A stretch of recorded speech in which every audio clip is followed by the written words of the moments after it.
నువ్వు ఇవ్వాలని రూల్ లేదు కదా. నీకు నచ్చితే ఇవ్వు, నీకు నచ్చకపోతే మానేయి. అంతేగాని ఇచ్చిన వాళ్ళని మనము అనకూడదు. మనకి 10 వంతులలోని 1 వంతు భాగం దశమ భాగం ఇవ్వడం అనేది, ప్రథమ ఫలం ఇవ్వడం అనేది అది దేవుడు మనల్ని ఆశీర్వదించిన దాన్ని బట్టి మనం ఇస్తాము. మనకు కలిగిన దాంట్లో ఇస్తాము.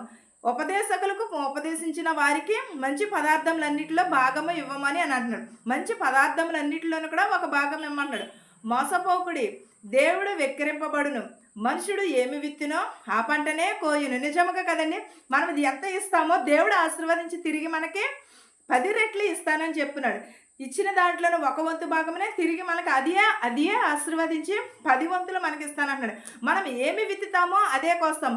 నేను ఎప్పుడు కూడా చెప్తూ ఉంటాను, ఎక్కడైనా సరే, ఏమి విత్తుతామో అదే కోస్తాము. ఏమి పంట వేస్తామో అదే కోస్తాము. మనం మంచిని విత్తితే మంచి మనకు తిరిగి వస్తుంది. మనం ఏది ఇస్తే తిరిగి దేవుడు మనకి తిరిగి 10 వంతులు దానిని తిరిగి మనకి కలుగజేస్తూ ఉంటాడు. దేవుడు ఒకవేళ మనం ఎవరినైనా వెక్కిరించామనుకో, మనము దేవుడు వెక్కిరింపబడుతున్నాడు అని అంటున్నాడు. అంటే మనం ఎవరిని కూడా వెక్కిరించకూడదు. వాళ్ళని వెక్కిరిస్తే దేవుడు మనలను కూడా వెక్కిరిస్తాడు.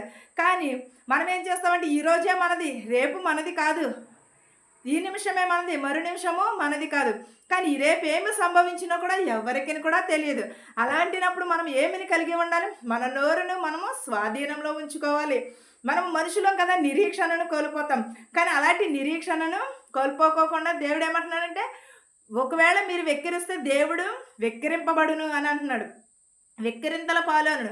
మనుషుడు ఏమి విత్తునో అదే కోయును అని అంటున్నాడు. ఏలైనగా తన శరీరాచలను బట్టి విత్తువాడు తన శరీరమును క్షయమవును, క్షయమైన పంట కోయును.